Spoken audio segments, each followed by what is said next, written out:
Have you ever noticed how we tend to think success means showing off what we have, like the car we drive or the brands we wear? Yeah, it's like we're all trying to prove something. Right, but what if we tried something different? What if not showing off all the time could actually make us more powerful? I like that. So today we're going deep into this really interesting YouTube video I found. It's called Aleena Rais Live, and it explores the upsides of looking poor. Interesting title. It is, and I know you like to cut to the chase, so this deep dive is all about the key takeaways, the big aha moments from the video. Perfect. We'll break down 6 reasons why being less flashy with your money could be a really smart move. Sounds good.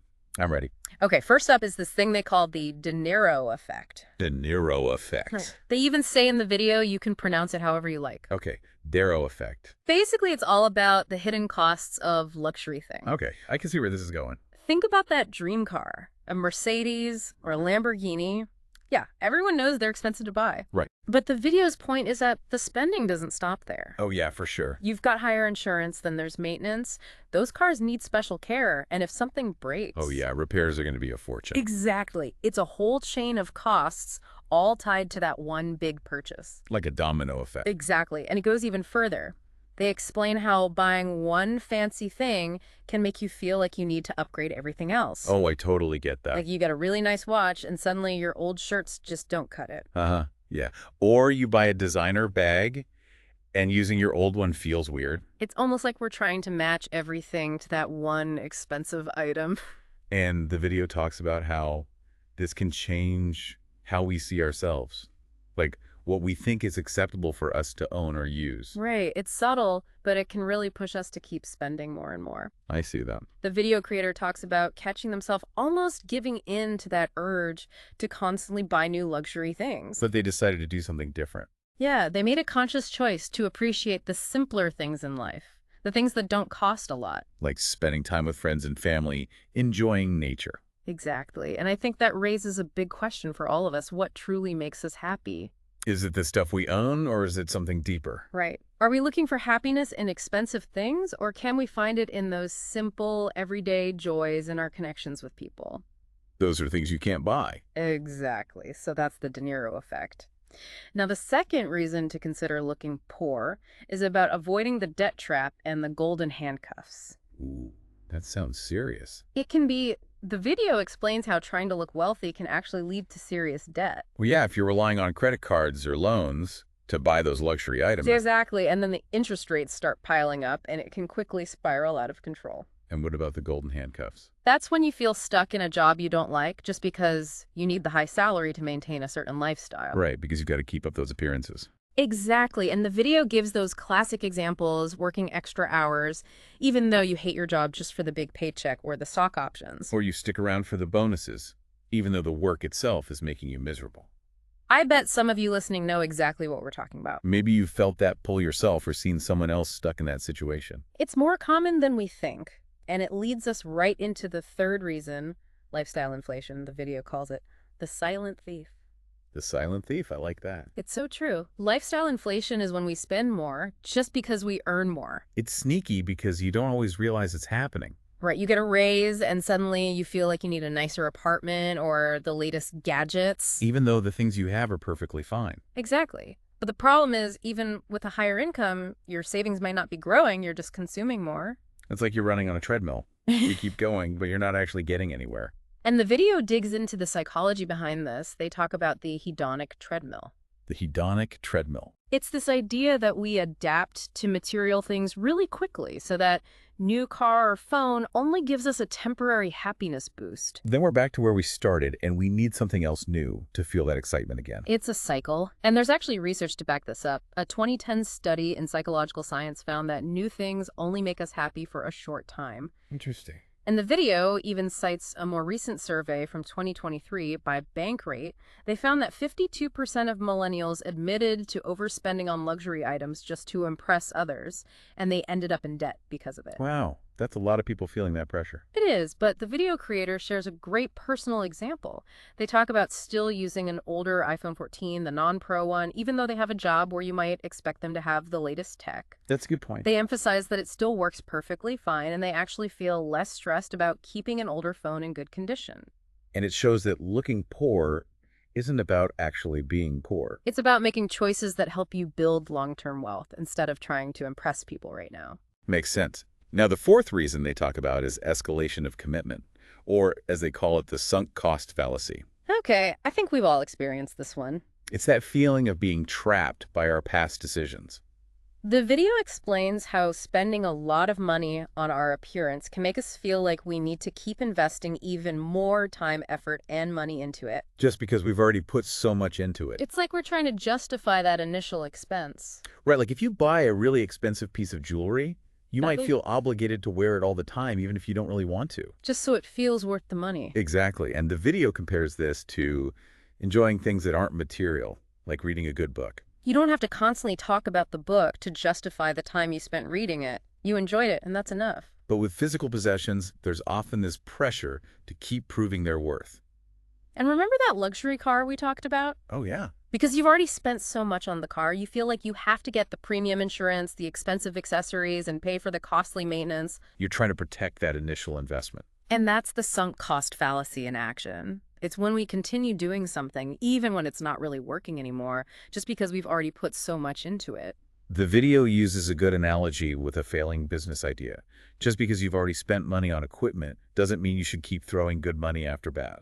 You have to be willing to walk away sometimes. Exactly. And if we choose not to spend excessively on our appearance in the first place, we can avoid falling into this trap later on. It frees us from those future unnecessary expenses. Okay, moving on to the fifth reason. Looking rich often attracts the wrong kind of company. Ooh, that's a good one.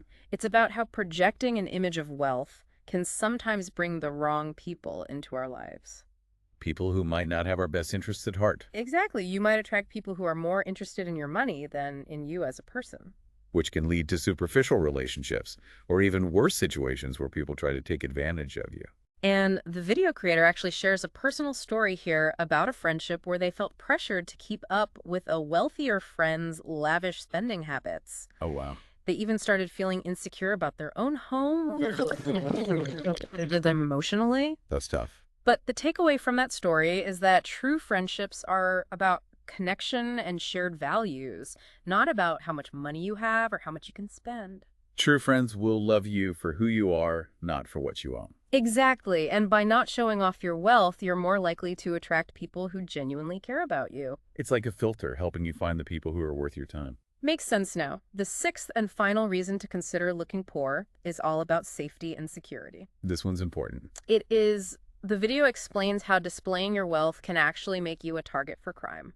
Yeah, it makes sense, sadly. It could be anything from petty theft to more serious crimes like scams or even violence. You become a more attractive target.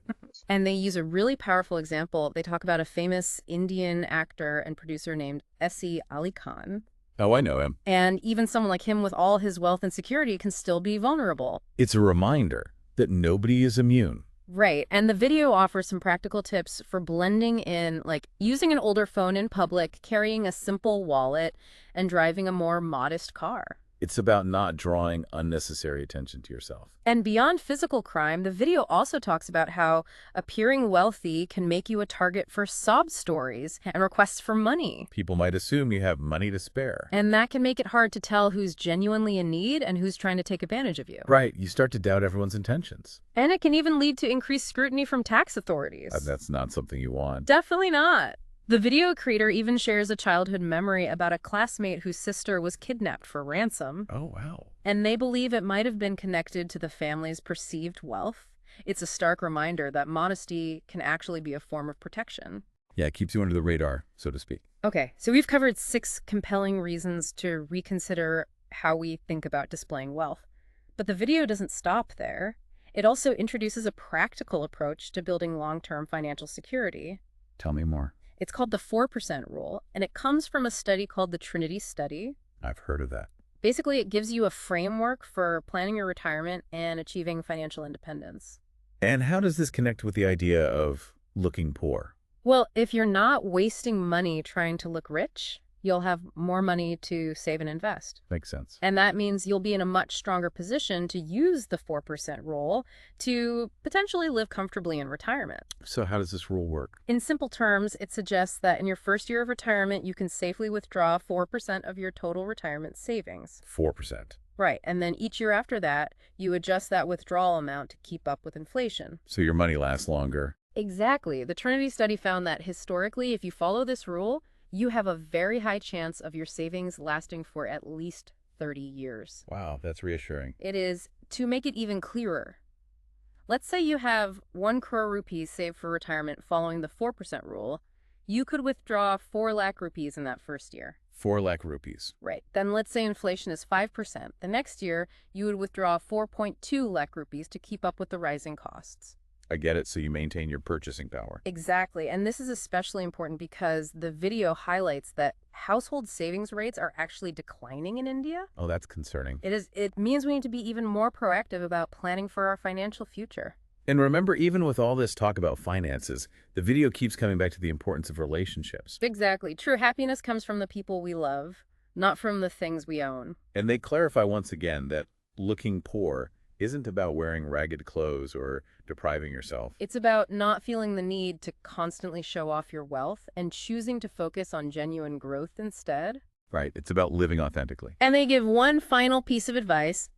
Be careful about blindly following what you see on social media. Oh, yeah. Good point.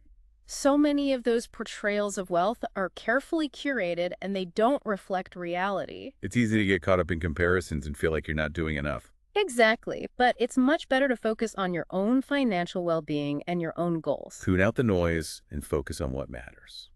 So to wrap up this deep dive, we've explored 6 reasons why choosing not to display your wealth can be a surprisingly powerful strategy. It can help us avoid unnecessary spending, escape the trap of debt and unfulfilling jobs, protect ourselves from lifestyle inflation, overcome the sunk cost fallacy, build genuine relationships, and even enhance our safety and security. It's a lot to think about, and it's important to remember this isn't about denying yourself joy or living a life of deprivation. It's about making conscious choices that align with your values and your long-term goals. Exactly. It's about choosing to live authentically and build a life of true wealth, both financially and personally. Well said. So here's one last thought for you to consider. What if true wealth isn't about the things you show the world, but the freedom and security you cultivate quietly? I like that. What could you achieve if you shifted your focus away from outward appearances and towards inner growth and long-term financial strength? It's worth thinking about. It is. Take some time to reflect on your own relationship with material possessions and that constant pressure to seek external validation. It's time to redefine what wealth truly means. Exactly. Thanks for joining us on this deep dive. We'll see you next time. See you then.